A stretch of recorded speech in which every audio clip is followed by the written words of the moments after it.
என்னை ஆட்கொண்டவரும் நான் சேவிக்கிறவருமான ஆண்டவராகிய இயேசு கிறிஸ்துவின் நாமத்தினாலே அன்பின் நல்வாழ்த்துக்கள். கிறிஸ்து இயேசுவுக்குள் மிகவும் பிரியமான அன்பு சகோதர சகோதரிகளே, இந்த கடைசி நாட்களில் ஒரு திரள் கூட்டம் எப்படிப்பட்டவர்களாய் காணப்படுகிறார்கள்? பேதைகளாய் காணப்படுவதை நாம் பார்க்க முடியும். உதாரணத்துக்கு நீங்கள் பார்ப்பீங்கன்னு சொன்னால், எத்தனையோ பேர் இந்த ஆன்லைனில் விளையாட்டு விளையாடி தோற்று போவதை நம்ம பார்க்குறோம்.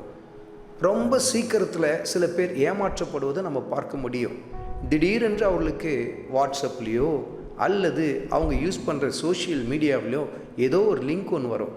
இதை நீங்கள் கிளிக் பண்ணுங்கள், உங்களுக்கு ஒரு கார் விழுந்திருக்கு, உங்களுக்கு ஒரு மோட்டர் பைக்கு பரிசாக விழுந்திருக்கு, உங்கள் அட்ரஸை ஃபில் பண்ணி அனுப்புங்க, உங்கள் பேங்க் டீட்டெயில்ஸ் அனுப்புங்க அப்படின்னு சொல்லி அனுப்புவாங்க. அதை உடனே உங்களை நம்பி என்ன பண்ணுவாங்க, எல்லா டீட்டெயிலையும் உடனே அதில் ஃபில் பண்ணி அனுப்புவாங்க. ஒரு சில வினாடிகளில் அவர்கள் தங்களுடைய பணத்தை எல்லாம் தங்கள் அக்கௌண்ட்லேருந்து இழந்து போவதை நம்ம பார்க்க முடியும். உடனே அவர்கள் போய் மற்றொரு இடத்துல போய் இதை சொன்னால் அவங்க என்ன சொல்லுவாங்க, இவ்வளோ ஒரு ஏமாந்த ஒரு மனுஷனாக இருக்கிறியே, இது கூட உனக்கு தெரியலையா அப்படி தான் சொல்லுவாங்க. கர்த்தருடைய வார்த்தையில் எப்படி எழுதப்பட்டிருக்கு பாருங்கள். நீதிமொழிகளின் புத்தகத்தில் 14வது அதிகாரத்தில் 15வது வசனத்தை குறித்து கொண்டு தியானித்து பாருங்கள். அதன் முதல் பகுதியில் எப்படி எழுதப்பட்டிருக்கிறது? பேதையானவன் எந்த வார்த்தையும் நம்புவான் என்று சொல்லி எழுதப்பட்டிருக்கிறது. இப்படி தான் ஆவிக்குரிய சபையிலும் ஒரு திரள் கூட்டம் எப்படிப்பட்டவர்களாய் காணப்படுகிறார்கள்? பேதைகளாய் காணப்படுகிறார்கள். எதை சொன்னாலும் நம்பி விடுவார்கள்.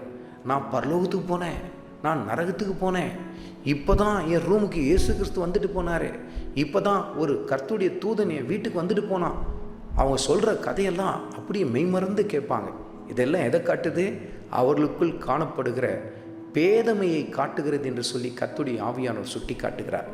அவர்கள் மிக எளிதாய் மற்றவர்களால் வஞ்சிக்கப்பட்டு கொண்டிருக்கிறார்கள். பாருங்கள், அருமையான மகனே, அருமையான மகளே, இன்றைக்கு உன்னுடைய நிலைமை இப்படிப்பட்டதாய் காணப்படுகிறதா? அந்த பேதமை என்கிற காரியத்தை விட்டு வெளியே வா என்று சொல்லி கர்த்தருடைய ஆவியானவர் சுட்டி காட்டுகிறார். கர்த்தருடைய வார்த்தை உனக்குள் உணர்வை கொண்டு வர ஆரம்பிக்கும், உனக்கு உணர்த்த ஆரம்பிக்கும். இப்படிப்பட்ட நயவஞ்சர்களுடைய கரத்திலிருந்து நீ தப்பிவிப்பதற்கு கர்த்தருடைய வார்த்தையினால் மாத்திரம்தான் முடியும். அந்த வார்த்தையை ஆழ்ந்து வாசிக்க ஆரம்பியுங்கள், தியானிக்க ஆரம்பியுங்கள். கர்த்தர் உங்கள் வாழ்க்கையிலே மகிமைப்படுவார்.